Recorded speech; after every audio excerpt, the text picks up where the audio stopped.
comment on fait pour trouver la bonne motivation? Est-ce que tu es capable de le nommer? Parce que des fois, c'est facile à dire, ça ne veut pas dire que c'est facile à faire. Ouais, ben, je pense que c'est juste de prendre le temps de trouver le bon projet, puis pas de se lancer dans trop de choses en même temps, puis pas de faire trop de puis comme juste overburn tout ce qu'on a. Mhm. Fait que je pense que c'est bon de juste se concentrer sur les affaires importantes, puis de je sais pas comment je pourrais dire ça, mais comme de trouver celui qu'on va avoir vraiment de l'intérêt, puis celui qui va nous garder, celui qu'on va pouvoir surfer la vague longtemps, puis qu'on va être intéressé, puis qu'on va avoir du fun de surfer la vague, pas juste de la surfer pour la surfer. Moi, je pense OK. que on doit voir ça. OK. Ah, très bon conseil. Bonjour à tous, c'est Claire et Mirko pour une deuxième capsule.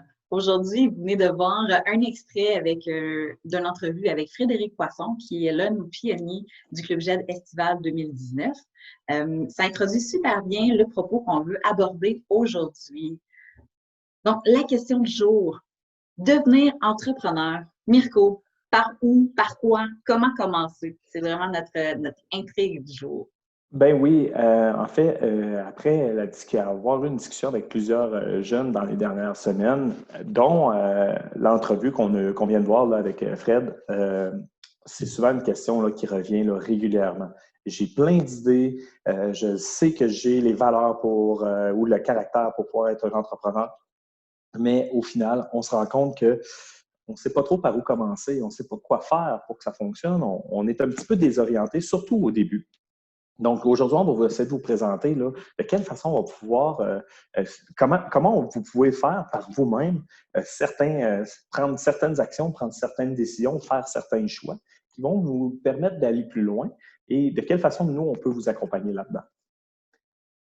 Donc, voici tout d'abord où tu dois commencer. Je pense que c'est la base, puis les plus expérimentés d'entre vous, allez rapidement comprendre que c'est assez simple, mais il faut quand même prendre le temps de se poser la question. Dans quoi je suis bon? Dans quoi j'ai de l'intérêt? Puis qu'est-ce qui me passionne dans la vie? Donc, si tu veux être capable de pouvoir mener un projet qui va être à court, moyen, long terme, qui va constituer un petit peu là, ton quotidien, peut-être même pour une grande partie de ta vie, bien, il faut que tu fasses quelque chose que tu aimes. Si tu n'aimes pas ça, c'est de valeur, mais tu vas avoir de la misère à trouver, à avoir de la motivation pour le faire. Donc, à ce moment-là, ça va faire en sorte que ça va être beaucoup plus difficile pour toi d'atteindre tes objectifs. Donc, choisis quelque chose dans quoi tu es bon. Okay? Ne va pas choisir quelque chose dans quoi tu es absolument inconnaissable, ça se dit tout ça clair, prof de français? Ça se dit pas, hein? Que tu ne. Comment tu dirais ça? Quelque chose que tu n'as aucune connaissance, en fait. C'est ce que je voulais dire. Donc, ça ne fonctionnera pas. Donc, dans quelque chose dans quoi tu es bon. Il faut que tu sois capable d'identifier tes forces. Il faut aussi que tu sois capable d'identifier dans quoi tu es moins bon pour éviter certains pièges. Tu ne peux pas être bon dans tout. Donc, à ce moment-là, éventuellement, tu vas pouvoir trouver des gens qui vont pouvoir t'entourer, te permettre de pouvoir optimiser tes forces et pallier, si on veut, à ce que tu es moins habile. Donc, ça, c'est intéressant. Tu peux penser aussi à tes aspirations professionnelles.